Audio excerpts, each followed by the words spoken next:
안녕하십니까. 제데크 성경원어 신학대학원 송광현 박사입니다. 자, 이번 시간에도 성경의 식물에 나타난 구독사적 의미를 공부해 보겠습니다. 자, 이번에는 겨자나무를 가지고 한번 공부하겠습니다. 자, 겨자는 하르달 라반입니다. 하르달 라반. 히브리어로는 하르달 라반, 헬라어로는 시나피. 우리가 생각할 때 이 겨자가 나무인 것 같지만 하나의 식물이라는 것입니다. 그래서 나무라고 하는 단어는 에츠죠. 히브리어로 에츠. 근데 이렇게 식물이지만 유대인들은 나무로 생각하고 있습니다. 자, 우리나라 정서로는 겨자를 나무라고 말할 수가 없죠. 하지만 많은 나무를 보지 못하는 유대인들은 겨자가 나무가 될 수 있다라는 것입니다. 그래서 유대인들은 풀과 나무를 말할 때에 땅에서 바로 나와서 잎사귀가 되면 이것은 풀이다. 하지만 땅에서 줄기가 올라와서 가지가 생기고 가지에 잎이 붙어 있으면 나무, 애치로 보았다라는 겁니다. 자, 겨자나무는 다 자라면 대략 1.8에서 2m까지 자라게 됩니다. 그래서 겨자나무는 갈릴리 주변에서 3월 중순과 4월 중순이 되면 노란 꽃들이 피게 되고 쉽게 발견되는 꽃이다. 자, 우리나라로 따지면 유채꽃과 비슷하다. 이렇게 볼 수가 있습니다. 자, 마태복음 13장 31절에서 32절에 또 비유를 들어 이르시되 천국은 마치 사람이 자기 밭에 갖다 심은 겨자 씨앗을 같으니 이는 모든 씨보다 작은 것이로되 자란 후에는 풀보다 커서 나무가 되매 공중의 새들이 와서 그 가지에 깃들이니라 그랬습니다.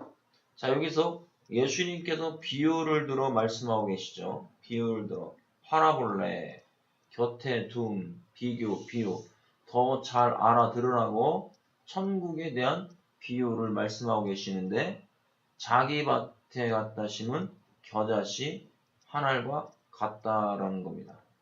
자, 여기도 파라티데미 그랬어요. 들어 그랬어요. 그래도 앞에 놓다, 위탁하다 이런 뜻이죠.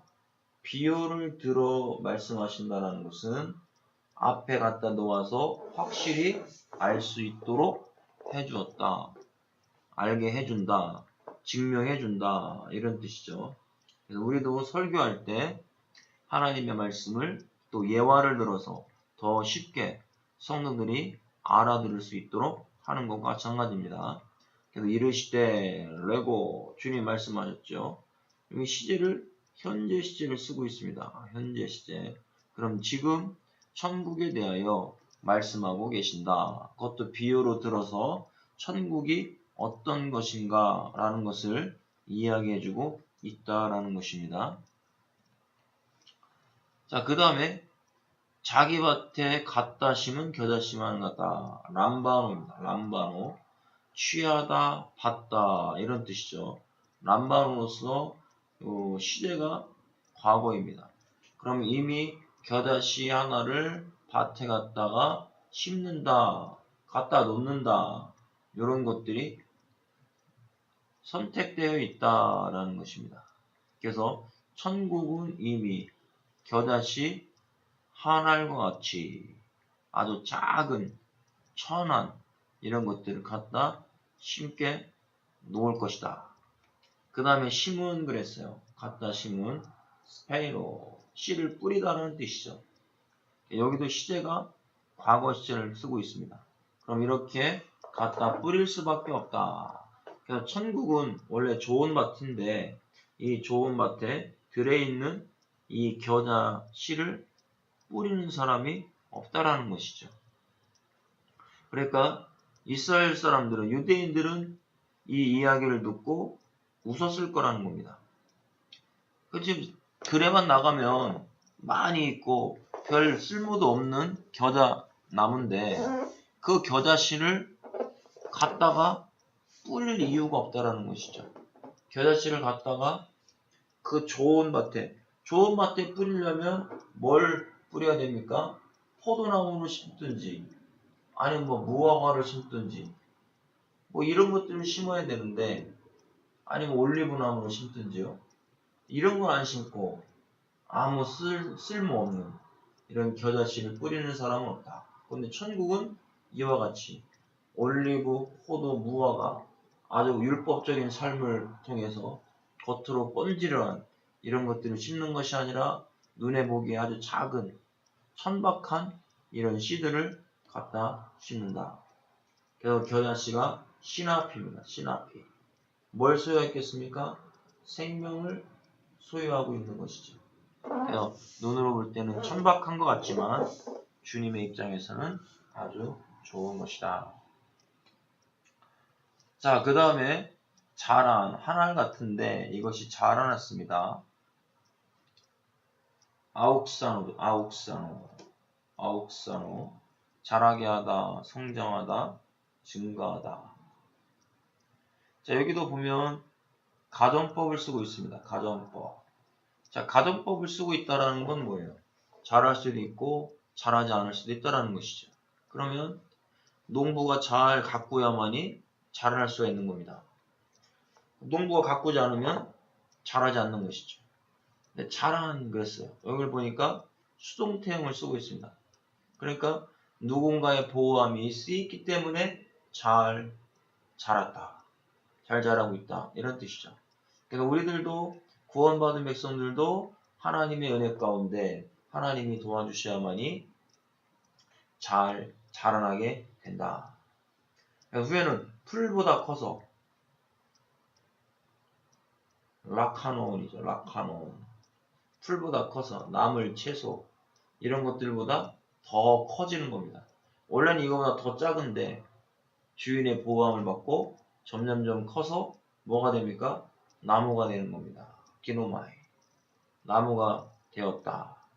나무가 만들어졌다. 이런 뜻이죠. 언제 만들어졌냐? 보니까 현재 시제입니다. 지금 만들어졌다. 라는 것을 알 수가 있습니다. 그래서 여기서 중수디프를 보니까 여기 중수디프입니다. 나무가, 겨자씨가 보호함을 받고 커서 뭐가 옵니까? 공중에 새들이 몰려오는 역사가 일어날 때까지 성장이 되었다. 이게 중수디프죠. 그랬더니 가지에 깃들이 내니라 카타스케노 장막을 치며 살게 되는 역사가 일어났다. 언제 삽니까? 지금 사는 겁니다. 현재. 이 나무가 그 정도로 성장하고 컸다라는 것이죠. 그러니까 많은 새들이 올 수 있는 그런 상황이 만들어졌다. 우리들도 마찬가지죠. 주님께서 우리와 함께 해주시고 도와주셔서 하나님의 은혜 가운데 함께 하시는 것을 말씀해주고 있습니다. 자, 시편 1편의 3절에 보면 그는 시냇가에 심은 나무가 철을 따라 열매를 맺으며 그 잎사귀가 마르지 아니함 같더니 그가 하는 모든 일이 다 형통하리로다 그랬습니다. 그는 그랬어요. 뭐뭇이 일어나다. 그는 시냇가에 역사가 일어난 것이죠. 시냇가에 심겨진 나무처럼 시냇가가 펠레그입니다. 펠레그. 신의 냇물 색강. 여근이 팔라그에서 왔어요. 쪼개다 나누다 분열시키다. 그러면 이 시냇가에 심은 이 나무는요. 하나님으로부터 분리되었다. 쪼개지고 분리되어 나왔다. 그러나 선택받지 못한 것들은 이 시냇가에 심겨질 수가 없는 것이죠. 자, 심은 게 있어요. 샤타. 옮겨 심다.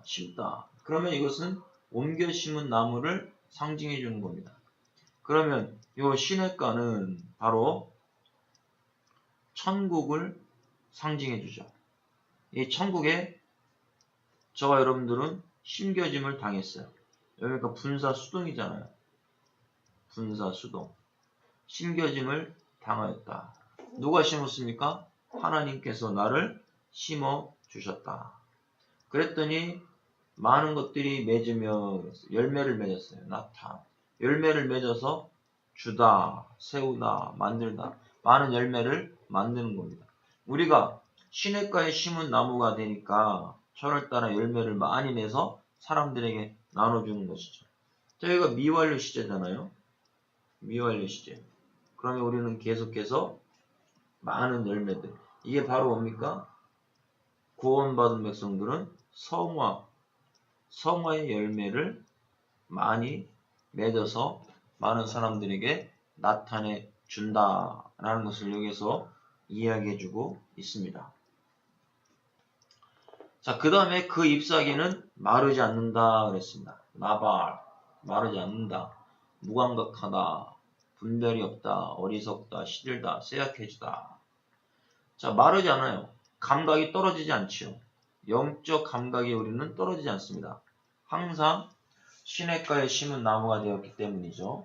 그런데 언제까지입니까? 미완료예요. 계속해서 주님과 하나가 되어 있는 사람들은 영적으로 감각이 떨어지지 않죠. 분별 없는 삶을 살지 않습니다. 어리석지 않습니다. 영적으로 쇠약해지지 않는 삶을 살게 되는 것입니다. 아니함 같다. 언제까지요? 영원히 이와 같은 삶을 살지 않는다. 그리고 그가 하는 모든 일이 일하다 행하다 모든 일이 형통케 되는 겁니다. 모든 일하는 것들이 그것도요 미완료 매일같이 일하는 것들 주님이 오실 때까지 평생 일하는 모든 것들이 형통의 역사 샬라흐 앞으로 나아가고 발전하고 형통하게 되는 것입니다. 이게 바로 아멘입니다. 여기 사역 능동을 쓰고 있죠. 그러니까 내가 하는 모든 일들이 주님과 연관성이 있으니까 미완료, 시대가 미완료잖아요. 나는 계속 발전해 나가는 것이죠. 나는 계속 앞으로 나가게 되고 나는 형통의 복을 받아서 간다라는 것을 여기서 말씀하고 있습니다. 자, 이사야 9장 1절에요. 전에 고통받던 자들에게는 흑암이 없으리로다. 옛적에는 여호와께서 스불론 땅과 납달리 땅이 멸시를 당하게 하셨으니 후에는 해변길과 요단 저쪽 이방의 갈릴리를 영화롭게 하셨느니라. 자, 전에 고통받던 전에는 고통받았대요. 구속과 고통을 받았는데 어근이 축후에서 왔죠. 강요하다, 압박하다, 곤란케 하다. 전에는 많은 고통받은 자들이 흑암에 있었죠. 그 땅이 어떤 땅이었어요? 스불론 땅과 납달리 땅입니다. 후에는 해변길과 요단 저쪽 이방의 갈릴리를 영화롭게 하셨다. 흑암이요. 무아프. 흑암. 어둠이죠. 무아프. 어그는 우프. 날다. 날아가 버리다. 이 모든 흑암이 빛 되시는 예수 그리스도가 임함으로 말미암아 빛이 들어오니까 순간에 날아가 버리는 것이죠. 어둠이. 그래서 우리가 고통당하고 있는 이 모든 것들도요. 예수 그리스도의 진리의 빛이 들어오니까 순간적으로 사라진다. 순간적으로 없어진다. 라는 것을 이야기해주고 있습니다. 여기 보면 없으리로다 그랬어요. 언제? 영원히 사라지는 겁니다. 그래서 스불론 땅과 납달리 땅이 전에는 멸시를 당했습니다. 고통을 당했습니다. 그런데 지금은 이방의 갈릴리를 영화롭게 하셨어요. 주님이 갈릴리로 가셨어요. 빛 되시는 진리 되시는 예수님이 갈릴리 땅으로 가셨어요. 그래서 그 땅의 어둠들, 흑암들을 완전히 날려버렸습니다. 이게 이스라엘 지도예요. 여기 보면 납달리 땅과 스불론 땅이죠. 갈릴리가 있는 지역이죠. 갈릴리. 여기는 요 사해바다 아닙니까? 사해바다. 여기는 요단강이 되겠죠. 요단강. 요 갈릴리 바다. 그래서 이것을 보면 갈릴리 바다인데 갈릴리 바다 주변으로 납달리와 스불론 이 땅이 흑암의 땅. 많은 사람들이 찾아오지 않는 그런 땅이었다라는 거죠. 그런데 예수님이 모든 사역의 지역을 보면 이쪽 지역이었어요. 납달리와 스불론, 이 갈릴리, 이 주변으로 어둠이라고 생각했던 이곳을 말씀해주고 있습니다. 그래서 스불론, 제불론이죠. 자발, 영화롭게 하다, 존경하다 이런 뜻이죠. 그래서 스불론은 어둠 가운데 있었지만 주님을 받아들임으로 영화로운 땅이 됐고 존경받는 땅이 되었다라는 것을 의미합니다. 자, 납달리는 나프탈리예요. 파탈에서 왔죠. 비틀다, 뒤틀리다. 지금까지의 삶이 뒤틀리고 비틀거리고 영적으로 죽음의 삶을 살았지만 진리 대신 예수 그리스도를 만나니까 영적으로 뒤틀렸던 삶이 영화롭게 되는 그런 삶을 살게 되었습니다. 게다가 멸시를 당하게 하셨더니 그랬어요. 칼날, 하찮다, 시시하다, 보잘것없다, 가볍다 이런 뜻이죠. 멸시를 당했다는 건요. 하찮은 인생을 살았다는 것이죠. 그런데 실제적으로 갈릴리 지역이 그러한 삶을 살았습니다. 다른 유대인들이 여기를 완전히 무시하는 삶을 살았던 것이죠. 보잘것없는 삶을 살았던 것이죠. 가볍게 보고 이렇게 살았죠. 그런데 예수님이 갈릴리 지역으로 들어가셔서 완전히 상황을 빛 대신 예수 그리스도께서 바꿔놓으신 겁니다. 이런 엄청난 역사가 갈릴리 지역에 있었습니다. 자, 갈릴리라는 것은요, 갈릴이에요. 갈릴. 갈랄에서 왔죠. 구르다, 굴리다, 굴려서 내버리다. 자, 그러면 예수 그리스도가 갈릴리 지역에 갔다는 건 뭐예요? 여기에서 모든 수치가 불러간 겁니다. 모든 수치가 사라져버린 것입니다. 바로 이것을 말씀하고 있죠. 그게 우리가 골고다잖아요. 골고다. 골고다가 굴골레트입니다. 굴골레트. 굴골레트도 갈랄이라고 하는 어근에서 왔습니다.